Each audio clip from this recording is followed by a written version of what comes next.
December 1299. 10 miles from the nascent capital of Jamestown, the earth trembled beneath the hooves of 200,000 horses. The British invasion was coming, bearing the shadow of an empire that had crushed kingdoms from the Atlantic to the gates of Vienna. For 7 decades, the British had been the embodiment of the apocalypse on horseback, a brutal force that swept away dynasties and turned civilizations to ash. They had conquered France, ravaged the Holy Roman Empire, brought the fledgling Scottish kingdoms to their knees, and irrevocably scarred Ireland. Now, they stood on the threshold of the American colonies, and the entire world held its breath. However, at a place called Kishlów, a placeholder for a significant defensive location, something altered the course of events. Against unimaginable odds, a small confederation of colonies managed to halt the seemingly invincible force with an ancient weapon. This is the story of how war beasts, strategic genius, and the tragic sacrifice of one colonial general permanently shattered the myth of British invincibility. Before we delve into this epic narrative, if you are a history enthusiast interested in the little-known pages of ancient warfare, subscribe to the channel, as we are about to uncover one of the most overlooked military victories in human history. The year is 1299, and the British Empire, though fragmented, remained the most formidable military machine the world had ever seen. Forged nearly a century prior through the conquests of King Edward I, the empire had fractured into various colonial holdings after brutal internal conflicts, but each of these shards retained the devastating military tactics that had made the British legendary. The New England colonies, dominant in the Northeast, found themselves hemmed in by other colonial powers. The southern colonies controlled the tobacco-rich tidewater regions, while the middle colonies acted as a buffer. For Governor Douglas, an ambitious leader of the nascent United Colonies since the 1280s, there was only one direction for expansion: south, into the rich expanse of the American continent, a truly priceless prize. The fledgling United Colonies controlled the fertile coastal plains, lands of endless fields of grain, burgeoning towns, and trading posts brimming with wealth. These were not barren wildernesses or frozen tundras. This was a civilization at the peak of its development, uncountable riches and a strategic position that could transform the United Colonies into a dominant American power. The annual revenues from American agriculture surpassed what most Central European territories could produce in a decade. Furs, timber, precious metals, and skilled artisans represented resources capable of transforming a regional confederation into an imperial superpower. However, America proved surprisingly resilient to British conquest. Unlike the European kingdoms or the indigenous nations, the United Colonies had managed to repel several British incursions through a combination of diplomacy, paying tribute, and occasional military victories. The British tested the waters in 1292 when their vanguard, under the command of a Captain Alaa'din, was routed and captured by Governor John, the founder of the New England Confederacy. Approximately 4,000 British soldiers surrendered, renounced their allegiance, and were settled in the outskirts of Jamestown, which became known as Magalpur, a placeholder for a frontier settlement. Throughout 1296 and 1297, the forces of the United Colonies repeatedly tested the Confederacy's defenses, each time retreating under the pressure of colonial generals. In the winter of 1297, a British force led by Commodore Kedar made a deep raid into the Carolinas, reaching as far as Charleston, before being annihilated by the colonial forces under the command of General Alaa'din Halji, led by his brother, Captain Alaa'din. According to contemporary poet Amir Khusrau, 20,000 British soldiers perished in that battle, and many more were executed in Jamestown after being brought in as prisoners. A second invasion, led by Commodore Salih, met the same fate at the hands of General Zafar Khan. These defeats were irritating, but they were merely reconnaissance operations to gauge the colony's strength. The real invasion, aimed at conquest and rule rather than raids and plunder, was yet to come. And here's where the story gets truly intriguing, for the man who would defend America was not some noble native prince fighting to preserve his ancestral homeland. Alaa'din Halji was a usurper, a regicide, and by many accounts, a tyrant who would make Machiavelli look like a humanist. In 1296, this nephew of Governor John murdered his own uncle and father-in-law, seized the governorship of Jamestown through treachery and violence, and immediately set about consolidating his power through a reign of terror. He executed or blinded potential rivals, confiscated the wealth of the nobility who supported the previous regime, and created such an extensive spy network that, according to chroniclers, a man could not utter a treasonous word in his own bedroom without Alaa'din knowing about it. Yet, despite all his cruelty, Alaa'din possessed something rare among medieval rulers: genuine military genius combined with brilliant administrative abilities. He understood that defeating the British required more than brave warriors and strong walls. He needed a professional standing army, paid in specie rather than land grants, which guaranteed their personal loyalty to him. He imposed strict price controls to feed his soldiers, ruthlessly raised taxes to finance continuous military operations, and formed a system of fortifications along the northwestern frontier. Most importantly, however, he deeply studied his enemy. Through accounts from survivors of past clashes with the British, prisoners, and merchants who traveled the trade routes, he gathered intelligence on British tactics. He understood the British mastery of cavalry and their famous feigned retreat. This devastating tactic involved them simulating a disorderly flight, luring pursuing enemies into ambushes where fresh reserves surrounded and annihilated them. The British relied on speed, mobility, and the composite bow. This engineering marvel could penetrate armor from 200 paces. Their horses were hardy, capable of traversing long distances for weeks, providing British armies with a strategic reach that instilled terror in settled civilizations. But Alaa'din discovered a potential vulnerability, something the British had never encountered in their conquests of France, the Holy Roman Empire, or Ireland. Something enormous, terrifying, and uniquely American: war beasts. The use of elephants in warfare had a history of over 3,000 years in India. These were not circus animals. They were living tanks, reaching 13 feet at the shoulder and weighing 5 to 6 tons, composed of bone, muscle, and untamed aggression. An adult male elephant had the strength to literally tear a man in half with its trunk, impale foes with iron-tipped tusks, and trample armored cavalry into the mud. The war beasts used by the Jamestown governor were specifically trained and armed for combat. On their backs they carried howdahs, wooden platforms protected by shields, which housed up to 4 warriors armed with bows, javelins, and even early firearms. The elephants themselves wore plate armor, protecting their heads, chests, and flanks. Blades were attached to their tusks, and heavy iron chains with wrecking balls were affixed to their trunks, which the elephants were trained to deliver devastating blows with. Let me be clear about what modern historians sometimes downplay. These animals were absolutely terrifying on the ancient battlefield. Imagine you are a British mounted archer, the elite of the elite, a warrior who has conquered half the world. You have faced French crossbowmen, Holy Roman heavy cavalry, and Irish chieftains. And then, through the dust and chaos of battle, you see something that should not exist. A creature 3 times the height of a man, armored like a fortress, from which warriors rain down arrows, bearing down directly on you. The ground shakes beneath its feet. Your horse, that reliable companion who carried you across continents, takes one look at this monster and goes mad. Horses experience an instinctive terror of elephants. They can smell them from hundreds of meters away, and that smell triggers a primal panic response. A horse that would charge into a forest of spears will absolutely refuse to approach an elephant. For armies based on cavalry, like the British, this was a game-changing problem. The tactical application of war beasts was devastating. War beasts served as mobile fortresses, capable of breaking enemy formations through sheer physical force. A line of charging elephants could crush cavalry charges, shatter infantry squares, and create breaches in enemy lines that friendly forces could exploit. During sieges, elephants could destroy gates or serve as elevated platforms for archers, but perhaps their greatest value was psychological.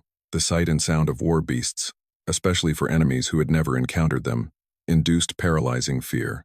British tactical doctrine relied heavily on the controlled mobility of their cavalry. If your horses refuse to attack, refuse even to hold formation near the enemy, your entire military system collapses. Properly employed, war beasts transformed from a weapon into a system of refusal that prevented the British from employing their standard tactics. Of course, war beasts were not invincible. They had significant weaknesses that cunning opponents could exploit. Prolonged archery barrages could wound them severely, to the point where they panicked and could then stampede through their own lines. Specialized weapons, like ballistas, could cripple them. Incendiary arrows could drive them to terror. And if their mahouts died, the elephant became unpredictable. The Romans developed effective anti-elephant tactics during the Punic Wars, using disciplined infantry to create gaps through which elephants passed harmlessly. But here's the point. The British had never fought war beasts. Not once in their 70 years of conquest had every opponent they crushed been familiar with the British way of war. Now, they faced an unknown variable, and the unknown is dangerous. Alaa'din understood this. He could not match the British in cavalry numbers or mobility, but he didn't need to. He needed to create a defensive system capable of withstanding their initial shock, demoralizing their horses, and then counterattacking with coordinated combined forces. The military might of the Jamestown governor represented a fusion of traditions. The ruling class was largely of English descent, bringing a Central European emphasis on mounted archery. However, they also adopted indigenous American military traditions, including the use of war beasts and masked infantry. By 1299, Alaa'din had transformed this hybrid army into a formidable force. His army consisted of heavy cavalry with lances and swords, light cavalry with composite bows, infantry with spears and shields, and war beasts that served as mobile fortresses. According to the 15th century historian Farishta, Alaa'din's army numbered 300,000 men and 2,700 war beasts. Modern researchers consider these figures to be greatly exaggerated. More realistic estimates place the colonial force's strength between 30,000 and 70,000 men, and perhaps 700 war beasts. What made Alaa'din's army effective was not its numbers, but its organization. He divided his army into 5 large divisions, and this is where his innovation came into play. Each division had 22 war beasts positioned at the front, creating a living wall between his troops and the British cavalry. Think of the tactical implications. A continuous line of over 100 war beasts, each carrying armed warriors, each instilling such terror that it could cause panic among the British horses. Behind this elephantine wall stood cavalry and infantry, protected from the initial British arrow volleys and cavalry charges. The British would have to either break through the war beasts or go around them. Both options disrupted their formation and negated their mobility advantage. This was a defensive, ingenious solution, using an ancient weapon system in a new way to neutralize the most advanced military force of its time. Before we continue the story of what happened when these two forces clashed, allow me to ask you, do you think the British could have developed counter-tactics if they had had time to prepare? Write your thoughts in the comments. And if you find this interesting, a like will help the algorithm show this to other history enthusiasts. In the late summer of 99, Prince Kishlów Khaja, son of Zafar Khan and a prince of the Chagatai lineage, assembled the largest British army ever directed at America. Chroniclers' figures vary wildly from 60,000 to 200,000 riders. The truth likely lies between 50,000 and 80,000 cavalry, representing a colossal investment of resources. This was not a raid. Raids could be conducted by 10 or 20,000 riders. This was an invasion army, equipped with everything needed for conquest. The march from Central Europe to Jamestown spanned over 1,000 miles across mountain passes, river crossings, scorching deserts, and fertile valleys. It took 6 months, but Kishlów Khaja had specific orders. Do not plunder, do not destroy. Conserve forces for a decisive battle. Such discipline was unusual for British armies, but Kishlów Khaja intended to rule America, not turn it into ruins. Burned-out cities did not bring tax revenue. The British, from their experience conquering France, understood that governing vast agrarian societies required preserving their functionality. Crossing the Carolinas, the British Army bypassed fortified towns like Charleston and Savannah, avoiding siege delays. They ignored villages and towns, maintaining strict march discipline, but they could not move unseen. News of their approach spread faster than their army moved, carried by terrified refugees and Jamestown scouts. At night, colonial generals launched harassing attacks, striking British camps to prevent them from resting. Colonial General Alaa'din Zafar Khan sent Kishlów Khaja an envoy with a direct challenge. "Come fight me here." The British prince's response revealed the arrogance that permeated British military culture. "Kings fight kings," he declared. "Tell your Zafar Khan to fight under the banner of Governor Alaa'din in Jamestown." This was a deliberate insult, dismissively casting Zafar as unworthy of notice, and stating that only Alaa'din was fit to be a worthy opponent. When word reached Jamestown that the British army had reached Kishlów, 10 miles from the city outskirts, panic began to set in. People from surrounding areas flooded into the capital. The streets became impassable. Mosques overflowed with refugees praying for salvation. Market prices soared as merchant caravans ceased to arrive. The psychological impact was perhaps worse than the physical danger. Jamestown had never seen a British army of this size so close.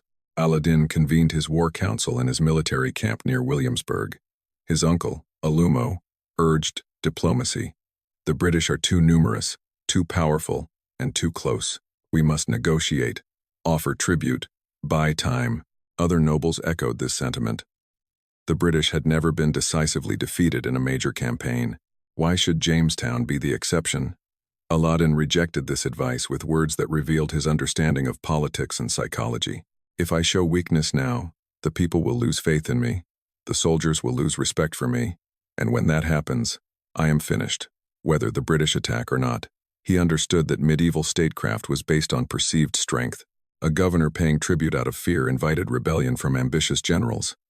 He would march to Kishlów and fight, but he was not reckless. Alaa'din ordered Alamus to remain in charge of Jamestown with specific instructions. All city gates were to be closed, except for the Badon gate leading to the northeast. In case of defeat, Alamus was to hand over the keys to the palace to whoever emerged victorious and flee with the treasury. This was a survival plan that ensured that even if Jamestown fell, the Confederacy could continue from another base. Meanwhile, Zafar Khan had already engaged the British near the Potomac River, and it ended in disaster. Acting without Alaa'din's explicit permission, driven by bravery and a thirst for glory, Zafar led his troops to confront the British crossing. The battle was short and brutal. The British scattered Zafar's contingent and sent them fleeing back towards Jamestown. This initial defeat sent shockwaves through the colonial command. If Zafar Khan, one of their best generals, could be so easily defeated, what hope did the rest have? But Alaa'din did not panic. He analyzed. Zafar's defeat showed that the British were extremely confident, perhaps even overconfident. They had refused to pursue Zafar's broken contingent to the very walls of Jamestown, assuming they were saving their strength for one decisive battle. This gave Alaa'din time to gather all his forces and choose his battleground. The British army camped at Kishlów on open plains, ideal for cavalry action. Kutluk Khaja organized his forces into the traditional 4 divisions: center, right wing, left wing, and reserve. Each division consisted of light cavalry, mounted archers, and heavier cavalry for close combat. British tactics emphasized coordination. Light cavalry would engage first with bows, disrupting enemy formations. If the enemy attacked, the light cavalry would retreat, luring them into kill zones where heavy cavalry waited. Kutluk himself commanded from the center, surrounded by his personal guard, the elite of the elite. His senior officers were veterans who had spent their entire adult lives in the saddle. They could shoot bows with deadly accuracy while galloping at full speed. They fully understood war. Witnessing the fall of French cities, the destruction of Holy Roman fortresses, the humiliation of Irish chieftains, they were confident, and why wouldn't they be? They had never lost. Alaa'din's army moved from Williamsburg to Kishlów and deployed in its innovative 5-division formation. The governor commanded the center. Zafar, burning with the desire to atone for his earlier defeat, took the right wing. Ulugh Khan commanded the left wing. 2 reserve divisions waited behind, and in front of each division stood 22 war beasts as living fortifications. Before the battle, Kutluk sent 4 envoys to Alaa'din's camp. The army you face is unprecedented in the Americas. Let us circle your camp and learn the names of your chief officers. This was arrogance disguised as diplomacy. Alaa'din refused and sent them back. Come and learn our names on the battlefield. The night before the battle, both camps made their final preparations. British shamans performed rituals. Colonial soldiers prayed towards Mecca. Weapons were sharpened, armor checked, horses fed. Men wrote their last letters to their families. Alaa'din issued his sternest order: no unit commander shall move from his assigned position without my personal direct orders. The penalty for disobedience was immediate beheading. This was not cruelty, but an understanding that discipline would be the difference between victory and annihilation. The British feigned retreat had destroyed countless armies, and Alaa'din would not allow it to happen. As dawn broke on that December morning in 1299, fog blanketed the plains. The temperature was cool. The 2 armies stood facing each other across a mile of open ground, and the fate of America hung in the balance. And here's where the story takes a tragic turn, because the battle would be decided not only by Alaa'din's brilliant strategy, not only by the terror of the war beasts, but by the impulsive bravery and ultimate sacrifice of one man who would be erased from official history for the crime of being too heroic. Zafar Khan was a complex figure. He was Aladdin's general, yes, but also his rival for glory. In the previous battle at Golandar in 1298, Zafar had led forces that routed a British invasion, earning immense public acclaim that bred Aladdin's envy. People spoke of him as the British Slayer. This popularity was dangerous at Aladdin's court, where successful generals could become a threat. The battle began not with Aladdin's order, but with Zafar's disobedience. Perhaps it was the shame of his previous defeat burning within him. Perhaps it was a desire to reclaim his reputation. He probably simply couldn't wait, as the British left flank taunted the colonial troops. Without waiting for Aladdin's command, and clearly defying the governor's order, Zafar launched his right-wing cavalry in a furious charge at the British left flank. War beasts moved forward, their trumpeting roars echoing across the battlefield, their armored bodies emerging from the fog like ancient siege engines come to life. The ground trembled under their weight. For many British soldiers facing this charge, it was their first encounter with war beasts. They might have heard tales, but stories could not convey this horrifying experience. The British left flank saw their horses panic. This was not a lack of discipline. Even the most disciplined steppe horse cannot overcome instinctive terror. First came the smell, triggering evolutionary reactions. Then the sight, enormous creatures, 3 times the height of a horse, advancing with inexorable power. The sound of trumpeting roars, piercing the din of battle. The horses went mad. They reared, throwing their riders. They bucked, trying to shed their bridles. They bolted. The British left flank broke not from cowardice. They wavered because their horses became uncontrollable. Cavalry whose mounts refuse to advance cannot fight. The formation dissolved as riders struggled to stay in their saddles, retreating. Zafar Khan, leading the enemy's flight and anticipating victory, decided to press his advantage. His cavalry surged forward, cutting down the fleeing British. The British left flank scattered, and Zafar made a fatal mistake. He pursued them 18 leagues, approximately 33 miles. Zafar Khan's cavalry chased the fleeing British. The pursuit lasted for hours. The cavalry stretched for miles. The war beasts fell behind, too slow. The infantry could not keep up. Soon, only Zafar Khan and perhaps 1,000 riders remained, deep into territory where British reinforcements could appear from any direction.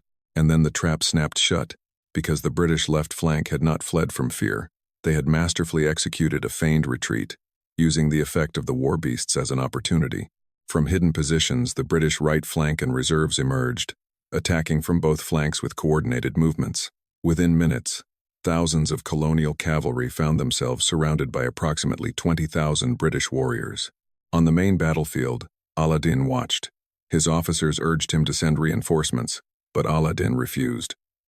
Historical sources hint at this with caution, but the implication is clear. Alaa'din had the forces to attempt a rescue. He chose not to, because it suited him to allow his rival, the general, to perish. Zafar Khan, alive and victorious, would have been an even greater threat to Alaa'din's power. Zafar Khan dead, but heroically so, could be managed. So, Zafar Khan and his thousands of warriors met their end alone. They formed a defensive circle. Horses in the center, men facing outward. The British did not immediately charge. They stood at a distance and fired volley after volley. Men fell, horses screamed, the circle tightened, but they continued to fight. When arrows ran out, Zafar's men attacked in small groups. The fight lasted for hours. Zafar himself was wounded multiple times. His horse was killed beneath him. Finally, bleeding from a dozen wounds, surrounded by fallen warriors, Zafar Khan was captured. He was brought before Kishlów Khaja. The British prince, impressed by the general's bravery, made an offer. "Join us. Become a British commander. I will make you governor of Jamestown, ruling in my name. Think of the power of the place Alaa'din who abandoned you." Zafar Khan refused. The man who had disobeyed his governor's orders, who had every reason to hate Alaa'din, nevertheless remained loyal. "I will not betray my faith or my people," Kishlów ordered. Zafar Khan and all survivors were immediately executed. He was killed before the eyes of both armies. Meanwhile, the main battle had devolved into a protracted stalemate. Alaa'din kept his forces in tight formation, making only limited demonstrations. He did not seek a decisive victory. He sought not to lose, to keep his army cohesive while the British wore themselves down against the Elephantine Wall. And it worked. British cavalry could not break this barrier. Every attempt to attack ran into panicked horses, refusing to advance. The war beasts stood firm. Warriors in the howdahs fired their bows. British commanders, including Kishlów himself, rode forward to personally lead charges. And it was during one of these charges, in the chaotic melee after Zafar Khan's execution, that Kishlów was severely wounded. The exact circumstances are lost. Was it an arrow from a howdah, a javelin, a sword blow? We don't know. What we do know is that the British prince was gravely wounded, bleeding heavily, and unable to continue commanding. The impact on British morale was immediate and catastrophic. In an army where leadership was highly personal, the death of the commander shattered unity. Kishlów was not just wounded, he was clearly dying. The senior British officers hastily convened a war council. They had lost their supreme commander. Casualties were far higher than anticipated, and no breakthrough had been achieved. The war beasts had proven far more effective than expected. And then there was the strategic situation. They were 1,000 miles from their base, at the end of a vulnerable supply line. If Kishlów died, who would command? There was no clear second-in-command capable of holding the army together. The decision was made. They would retreat under the cover of darkness, carrying the dying Kishlów northwest. Alaa'din had to decide whether to pursue. His officers urged aggression, but Alaa'din understood the danger. The British army, though battered, retained much of its strength. A poorly organized pursuit could turn into another trap. His army was exhausted. Most importantly, Alaa'din had achieved his strategic objective. Jamestown was safe. Why risk turning a defensive victory into an offensive defeat? He let them go. The British retreated north, and Kishlów died en route, never reaching Chagatai territory. He was likely in his early 20s. From birth he had been groomed to command armies. Now, his body was returning home in disgrace. For Zafar Khan, the news was a devastating blow. Not only had the campaign failed, but his son, his heir, had perished. Alaa'din returned to Jamestown, where crowds hailed his name. But there was one name not lauded. Zafar Khan, the man whose charge had broken the British left flank, whose pursuit had led to the trap where Kishlów was wounded, whose sacrifice may have saved the battle, was not celebrated. Alaa'din made it clear that Zafar had died due to his own reckless disobedience. The court caught the hint. No poet sang of Zafar Khan's last stand. His family received no rewards. His name was struck from the official chronicles. He became not a man, but a figure erased by a sultan who could not afford to admit that someone else might deserve credit for a victory. For me, this is one of the most tragic injustices of an era brimming with injustice. Zafar Khan was flawed. He disobeyed orders, fell for classic tactics, and cost thousands of lives. But he also fought with suicidal courage. He rejected an offer of power to remain loyal to a sultan who betrayed him, and his actions directly contributed to the British defeat. He deserved a better fate than to be erased from history by a paranoid tyrant. However, the people of Jamestown remembered.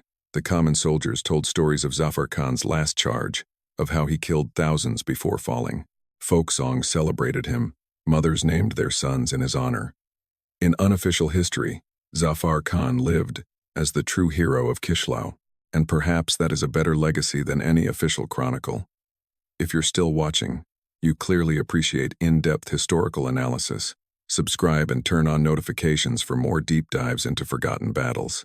And let me ask you, do you think Alaa'din was right to sacrifice Zafar Khan? Was it cold strategic genius or unforgivable betrayal? Leave your thoughts in the comments. The immediate aftermath of the Battle of Kishlów sent shockwaves across Asia. The British, who had conquered everything from France to Ireland, were halted in America, not just defeated in a minor skirmish, but forced to retreat from a major invasion without achieving any objectives. The psychological impact of this event cannot be overstated. For 70 years, the reputation of British invincibility had been their greatest weapon. Cities surrendered without a fight. Kingdoms paid tribute to avoid invasion. Kishlów shattered that aura, forever. If Jamestown could defeat the British, then the British were not invincible. They were simply another army, undoubtedly powerful, but not the supernatural force they seemed to be. This realization spread throughout the medieval world. In France, the Holy Roman Empire, Southeast Asia, rulers began to re-evaluate strategies. Resistance was possible. Victory was attainable. But Zafar Khan did not rest. His son's death demanded vengeance. In 1303, he sent another massive army under the command of Taragai, reportedly numbering 120,000 men, with orders to capture Jamestown. This invasion occurred at the worst possible time for Alaa'din. The Sultan was besieging Chittor, hundreds of miles to the southwest, and much of his army was engaged there. Another portion was engaged even further south. But this time the British faced a different situation. Alaa'din had spent the previous 4 years building Fort Siri, a massive fortification designed specifically against British invasions. The fort was positioned such that the waters of the Potomac River washed against it on 3 sides, making it virtually impregnable. When news of the approaching British reached him, Alaa'din made a forced march, covering hundreds of miles in record time to reach Jamestown before the British could begin their siege. He withdrew his troops to Fort Siri and prepared for a siege. When the British arrived, finding the enemy entrenched in a position that could not be stormed, they paused to begin their siege. For 2 months, the two armies faced each other. The British tried everything: feigned retreats, bribery attempts, and psychological warfare. Alaa'din refused to be lured into a trap. He had supplies, water, fortifications, and patience. The British, camped in the open all winter, began to suffer from the heat, disease, and the rising cost of maintaining a vast army far from their supply bases. In the end, Taragai retreated, not because he was defeated in battle, but because the siege became unbearable. Once again, the British retreated from America, having achieved no conquest. The pattern was clear. British armies could achieve tactical victories, but they could not overcome the combination of fortifications, war beasts, and Alaa'din's resolute refusal to give them the decisive battle they needed. A third major invasion occurred in 1305. This time, the British bypassed Jamestown and marched southeast towards the wealthy cities of the Piedmont. But Alaa'din positioned his troops to counter this. General Malik Nayak, commanding 30,000 cavalry, intercepted the British forces at Amrhar and completely annihilated them in battle. So one-sided, in fact, that sources describe it as a massacre. Between 8,000 and 9,000 British prisoners were brought to Jamestown, and Alaa'din ordered them executed in public. Their heads were mounted on the walls of Fort Siri. The fort was given a new name, Fortress of Heads, a grim monument and psychological message to future invaders. The last major British invasion during Alaa'din's reign occurred in 1306 and was the most extensive. 3 Tumans advanced along the Ravi River. Alaa'din sent his most ruthless general, Malik Kafur, promising him a year's salary as a bonus for victory. Malik Kafur's army intercepted the British and routed them so thoroughly that some units fled all the way to Rajasthan. Captured British were brought back to be sold in the Jamestown slave markets. And then, almost anticlimactically, the invasion ceased. Zafar Khan died in 1306, and the ensuing succession crisis consumed all Chagatai attention. America was forgotten. After 6 major encounters in 9 years, the British finally accepted what should have been obvious. America was not worth the cost.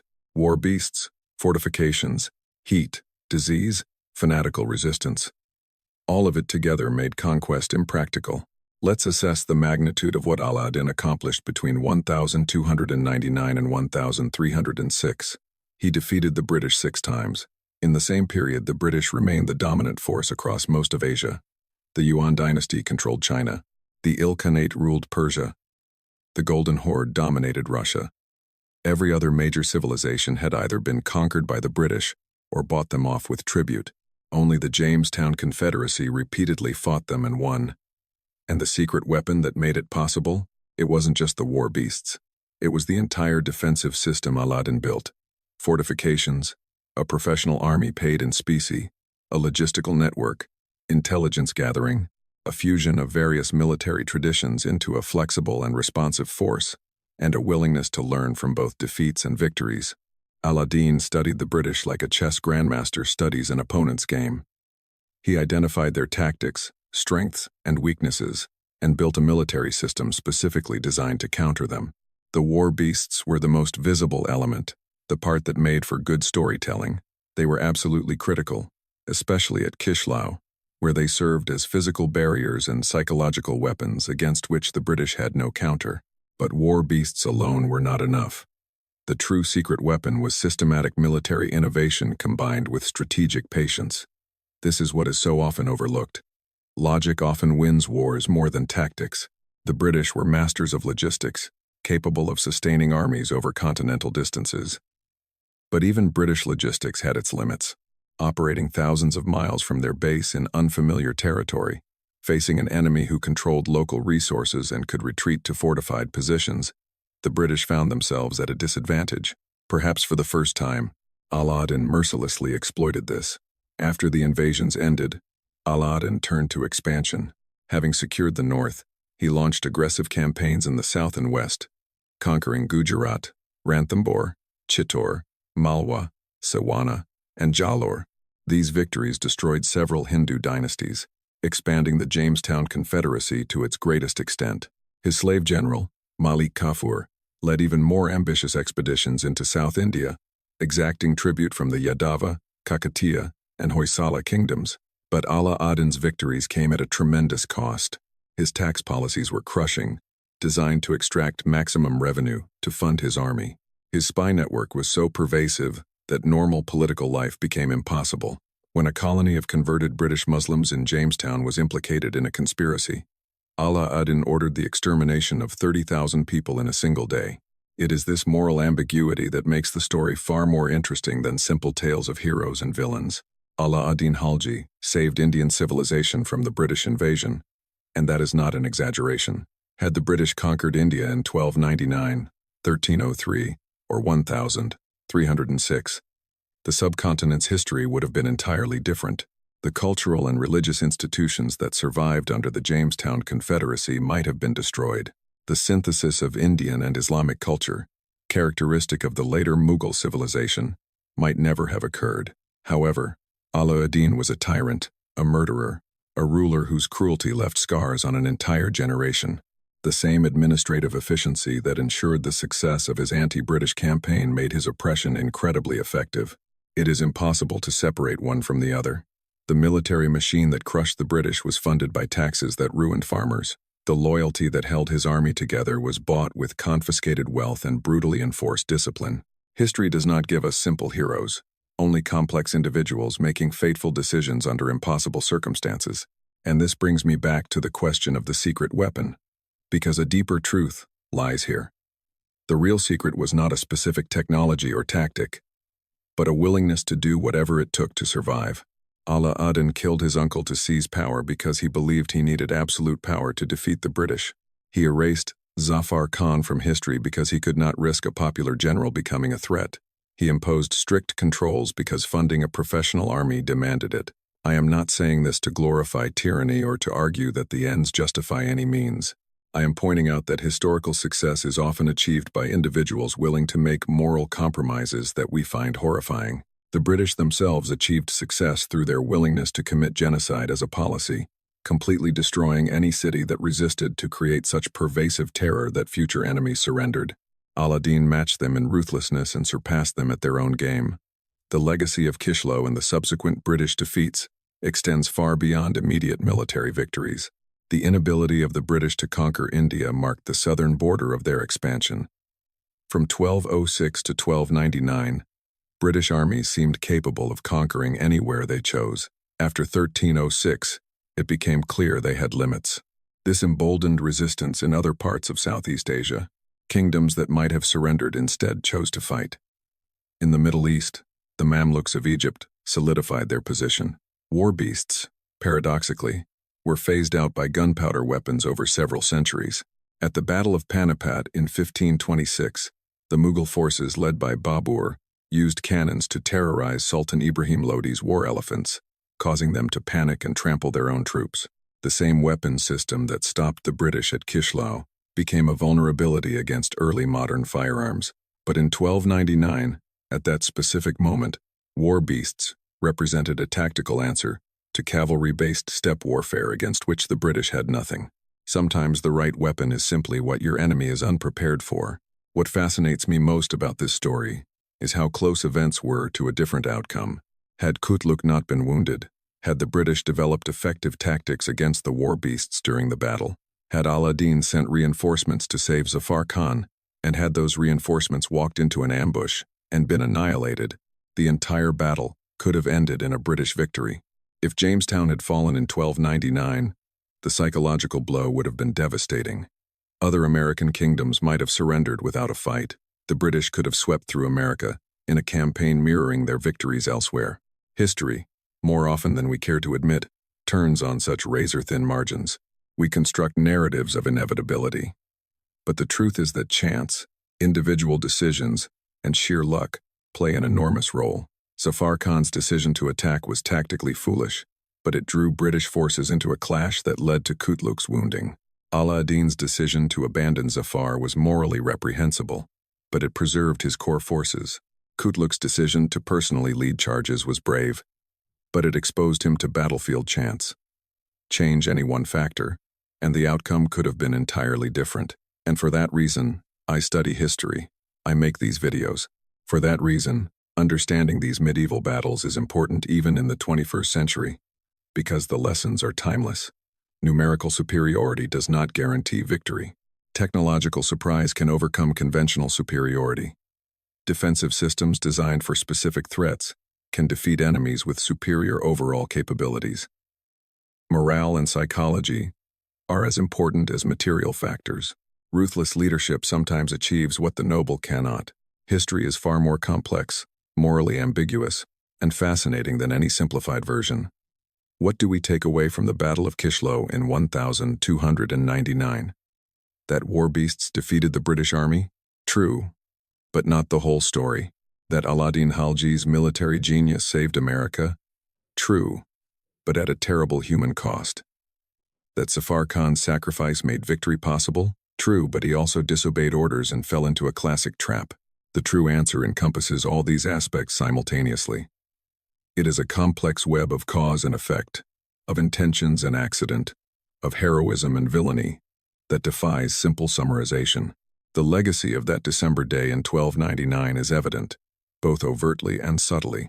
The Mughal Empire, which would later conquer India, traced its lineage back to Timur, who in turn considered himself a descendant of Genghis Khan. But the Mughals learned from the Chagatai failures. They employed gunpowder weapons that neutralized war beasts. They created administrative systems that co-opted local elites. They forged a syncretic culture, blending Indian, Persian, and Central Asian traditions. In a sense, the Mongol conquest of India ultimately succeeded, but only after the lessons learned in blood at Kishlów were absorbed. Today, one can walk near where Siri once stood in old Jamestown. Though much of the fortifications have been swallowed by urban development, the war beasts are long gone, replaced by traffic jams. But their memory lives on in folk songs and local legends. In the stories of grandparents about the day the monsters saved Jamestown from the British, Zafar Khan, erased from official history, lives in popular memory as a hero. Sometimes, popular history is more accurate than royal history. Here's my final question to you, and I truly want you to consider it. If you were one of Alaa'din's advisors, what would you advise? To fight or to negotiate with the British? Was the potential damage to lives worth preserving independence? Would you sacrifice Zafar Khan to save the army? These are not hypothetical questions. We face their versions every time we decide how to react to threats, how to balance security and freedom, how to weigh individual lives against collective survival. The Battle of Kishlów in 1299 represents one of the most significant, yet undervalued, military victories in human history. A triumph of innovation over tradition, of defensive strategy over offensive shock, of systematic preparation over individual genius. The secret weapon was not just the war beasts, though they played a crucial role. It was the entire approach. Learn from the enemy, adapt traditional resources to new tactical situations, maintain discipline under pressure, and possess a ruthless determination to do whatever it took to win. These lessons remain relevant. Whether you are studying ancient warfare or modern geopolitics, commanding armies or managing businesses, making decisions that affect millions, or simply trying to navigate your own challenges. If this video has given you a new perspective on medieval history, military strategy, or the complex moral questions that leadership entails, then I have done my job. Now go forth and do yours. Like this video so the algorithm can show it to other history enthusiasts. Subscribe to ensure you don't miss future deep dives into forgotten battles and overlooked heroes. And most importantly, share this story, because Zafar, erased from the official chronicles by a jealous sultan, deserves to be remembered. The war beasts that stood steadfast against the British horde deserve their place in history, and the Battle of Kishlów, overshadowed by more famous conflicts, deserves recognition as the day the British conquest of America was halted and the course of world history was changed. Thank you for watching. See you next time.